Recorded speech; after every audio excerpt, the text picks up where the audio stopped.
नमस्कार मित्रों, कैसे हैं आप सभी। आशा करता हूँ आप सभी अच्छे होंगे। आज हमारे चर्चा का विषय है कि किस प्रकार से हम शिव की पूजा करें तो पूर्ण फलदायी होती है, अन्यथा उसमें फलों में कमी आ जाती है।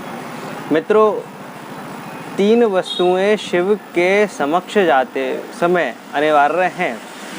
भक्ति से जाने पर तो कोई नियम लागू ही नहीं होता, लेकिन अगर आप उनकी वास्तविक सकाम पूजा न करना चाहते हैं, यानी आपने कोई मनोरथ मांग रखी है कि मेरा मन में ये है, मेरे मन में ये है, तो इस तरह से कि हम शिव के समक्ष जाएं और शिव प्रसन्न होकर हमें वरदान दें, तो 3 चीज़ें हैं जो आपको अवश्य करनी है। मान लो आपको किसी ने कहा कि शिव जी पर सफ़ेद फूल चढ़ाने हैं, या आपको किसी ने कहा शिव जी पर शहद अर्पित करना है, पंचामृत अर्पित करना है, या कुछ और अर्पित करना है। तो मित्रों, ये सब चीज़ तो हैं, लेकिन इसमें आप देखो कि 3 वस्तुएं ऐसी हैं जिनको आपको हमेशा अपने साथ ले जाना है और फिर शिव पूजन के लिए आगे बढ़ना है। यानी वो 3 चीज़ें आप अपने साथ लेकर चलेंगे, उसके उपरांत बाकी उपाय आप शिव के करेंगे, या जो रुद्राभिषेक इत्यादि कराते हैं उनको भी ये अनिवार्य नियम होता है। बहुत से लोगों को ये नियम नहीं पता, केवल कुछ लोगों को ही ये नियम पता होता है।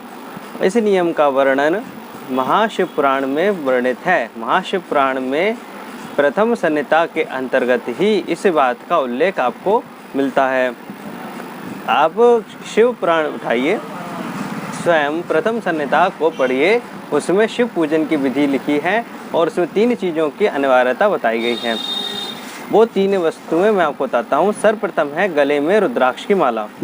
यदि आप गले में रुद्राक्ष माला धारण नहीं करते हैं तो शिव पुराण के अनुसार आपका पूजन में कमी आ सकती है। शिव को जो 3 वस्तुएं प्रिय हैं वो हैं रुद्राक्ष की माला, बेलपत्र, मस्तक पे त्रिपुंड भस्म का, या अगर नहीं मिल पाए तो किसी और चीज़ का लगा सकते हैं, यानी मस्तक सूना ना हो, और त्रिपुंड आपका आ गया, और गंगा जल से अभिषेक किया जाता है। ये 3 वस्तुएं हैं। गंगा जल, या गंगा जल नहीं मिल पाए तो कोई भी शुद्ध जल हो सकता है। बेलपत्र और रुद्राक्ष माला ये अनिवार्य है, क्योंकि मस्तक पर कोई ना कोई चिन्ह बना होना चाहिए, यानी कि मस्तक सूना नहीं होना चाहिए। मस्तक पे त्रिपुंड हुआ, तिलक हुआ, या भगवत का कुछ हुआ, तो ये सभी आप लगा सकते हैं।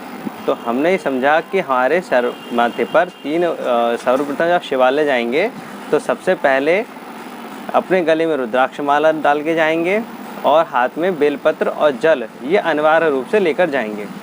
इसके उपरांत आपको जो पूजा करनी है सो आप करते रहिए। इसमें कोई संदेह नहीं है कि आपकी पूजा पूरी तरह से मनोरथ सिद्ध करने वाली होगी। 3 वस्तुएं जो मैंने आपको बताई पुनः सुन लीजिए। गले में रुद्राक्ष माला, हाथों में बेलपत्र और जल ये अनिवार्य है, क्योंकि सावन के पूरे महीने में लोग शिव की पूजा अनिवार्य रूप से करते हैं और बहुत ज़्यादा शिव भक्ति प्रचंड मात्रा में ब्रह्मांड में विद्यमान है। तो इसीलिए शिव पूजन करते समय आप इस बात का ध्यान रखें, कहीं आपकी छोटी सी अज्ञानतावश पूजन अधूरा तो नहीं रह रहा है। आप जब भी आगे जाएंगे, आशा करता हूँ इन चीज़ों को साथ लेके जाएंगे। रुद्राक्ष माला असली होनी चाहिए, 108 दाने की मनके की होनी चाहिए, 109वां उसमें सुमेरु होता है। इस प्रकार से आप असली रुद्राक्ष माला धारण करके फिर आप आगे बढ़ें तो आपको निश्चित ही सफलता प्राप्त होगी। आज के लिए इतना ही, फिर ज़रूर मिलूँगा। धन्यवाद। राम राम।